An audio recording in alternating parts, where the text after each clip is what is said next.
Hello guys, मेरा नाम है हिमांशु और आप देख रहे हैं रेसल अलर्ट। सो गाइस, जैसा कि जब रेसलमेनिया में सील्ड का थीम सॉन्ग हिट हुआ था तब सभी को लगा था कि क्या डीन एम्ब्रोस वापस आ चुके हैं WWE में। तो गाइस फाइनली इससे रिलेटेड एक काफी बड़ी अपडेट निकल कर आ चुकी है कि क्या WWE ने डीन एम्ब्रोस को कांटेक्ट किया था उनके रिटर्न के लिए एंड वो क्या काफी जल्द वापस आने वाले हैं WWE में। आज की इस वीडियो में मैं उसी के बारे में करने वाला हूँ बात, लेकिन इससे पहले मैं आप सबको बताना चाहता हूँ कि बैकलैश के लिए और कौन कौन से बड़े मैचेस हो चुके हैं ऑफिशियल। इसके अलावा स्मैकडाउन के बाद हमें किस सुपरस्टार का देखने को मिला रिटर्न। तो गाइस सबसे पहले हम स्मैकडाउन के बाद से जुड़ी अपडेट के बारे में कर लेते हैं बात। तो आप सभी को पता ही है इस वीक के स्मैकडाउन के लिए सभी एक्साइटेड थे बिकॉज यहाँ पर हमें ड्राफ्ट देखने को मिलने वाला था। बट हुआ कुछ ऐसा कि स्मैकडाउन तो काफी अच्छा रहा लेकिन ड्राफ्ट था बेकार, यानी कि मुश्किल से एक दो सुपरस्टार्स ने अपने ब्रांड चेंज किए, बाकी सारे सुपरस्टार्स अपने ब्रांड पर ही रह गए। एंड यस, रोमन रेंस का भी ब्रांड हम सभी को पता चलने वाला था इस वीक के स्मैकडाउन में, लेकिन पॉल हेमन ने स्मैकडाउन शुरू होने से पहले ये कहा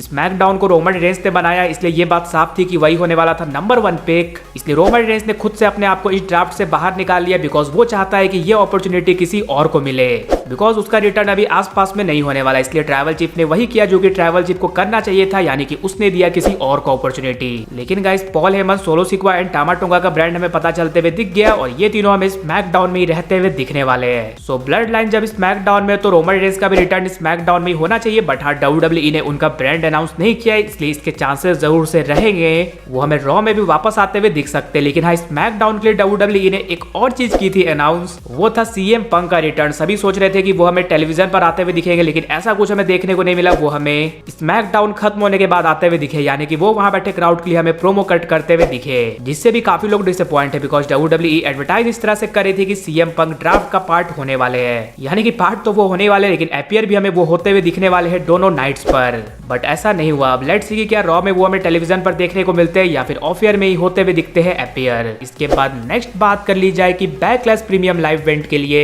और कौन कौन से मैचेस हो चुके हैं ऑफिशियल। तो जैसा कि पहले से ही world heavyweight championship and undisputed title का मैच ऑफिशियल था, बट गाइस 3 और बड़े मैचेस हो चुके हैं ऐड। सबसे पहला मैच होने वाला है WWE women's tag team championship के लिए Bianca Belair and Jade Cargill versus Kabuki Warriors के बीच। अब देखकर साफ लग रहा है WWE ने इस मैच को बहुत जल्दबाजी में ऑफिशियल किया है। इसके बाद नेक्स्ट मैच जिसे WWE ने कर दिया है ऑफिशियल वो है एक ट्रिपल थ्रेट मैच जो कि हमें देखने को मिलने वाला है वुमेन्स चैंपियनशिप के लिए Bayley versus Naomi versus Tiffany Stratton के बीच। और अपना थर्ड एंड फाइनल मैच जिसे WWE ने कर दिया है बैकलैश के लिए ऑफिशियल वो है Randy Orton and Kevin Owens versus Solo Sikoa and Tama Tonga के बीच, यानी कि एक टैग टीम मैच। तो जैसा कि हम सब बैक स्टेज से ही देख रहे थे कि Kevin Owens solo Sikoa and Tama tonga से अकेले बदला लेने की कोशिश कर रहे थे, लेकिन टामा टोंगा एंड सोलो सिक्वा ने केविन ओवेंस पर ही अटैक करना शुरू कर दिया, बट उन्हें वहां पर उसके बाद बचाने के लिए हमें आते हुए दिखते हैं रैंडी ऑर्टन। और WWE ने इस टैग टीम मैच को कर दिया ऑफिशियल। वैसे आपकी एक्साइटमेंट लेवल बैकलैश के लिए 1 से 10 में से कितने पर है वो जरूर से नीचे कमेंट कर बताना। और अब फाइनली बात कर ली जाए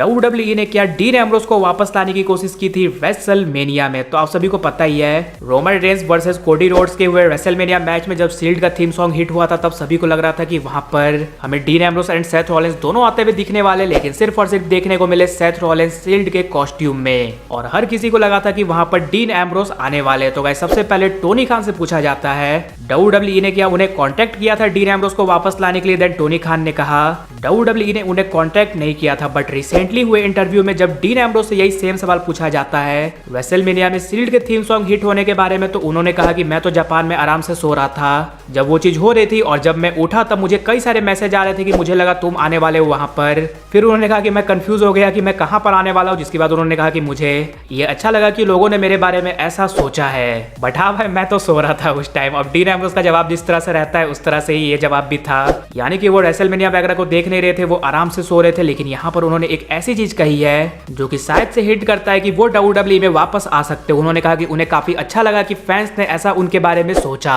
यानी कि गाइस डीन एम्ब्रोस को ये चीज समझ में आ चुकी है कि भले ही 5-6 साल हो चुके लेकिन WWE फैंस ने उन्हें बिल्कुल भी नहीं भुलाया, वो WWE में उन्हें कर रहे हैं मिस। लेकिन अभी हाल फिलहाल में तो देखकर नहीं लग रहा कि डीन एम्ब्रोस WWE में आने वाले हैं वापस, बट वो WWE में वापस आएंगे ये चीज तो लगभग कंफर्म ही है। वो जब वापस आएंगे तो हमें सील्ड का रियूनियन भी देखने को मिलेगा और सील्ड के सुपरस्टार्स के साथ उनका मैच भी।